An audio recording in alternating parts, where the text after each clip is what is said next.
যাচ্ছে সুমন টুর্নামেন্ট খেলতে। টুর্নামেন্ট তো যাই হোক, এখন বাজে 10টা, রাত 10টা বাজে। এখন কে খেলতে তোমরা একটু কমেন্ট করে জানিও তো। আর যেদিন কারা খেলা থাকে সেদিন সারা রাত ঘুমায় না, জাস্ট 1 ঘন্টা ঘুমিয়ে চলে যায়। আর আমি সকালবেলা উঠে খুঁজি যে ও কোথায় কখন গেছে, আমি নিজেও ঠিক জানি না।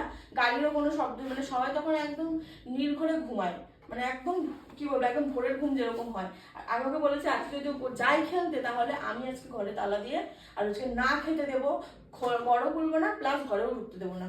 চলো, মাথায় থাকবে কি তুমি আজকে তুমি যাও, কপালে আজকে দুঃখ আছে। রোববার দিন আমার কেউ থাকে না, সত্যি কথা বলতে, শুধু এইটা ছাড়া। আমি 2 ঘন্টা 3 ঘন্টা কাউকে চিনি না, শুধু এইটাকে ছাড়া। ফোনে চিনি না, ফোনও রেখে দিই, কোথায় থাকে নিজেও জানি না, শুধু এইটা। যত মানে ছেলেটা যে কি পায় বুঝি না।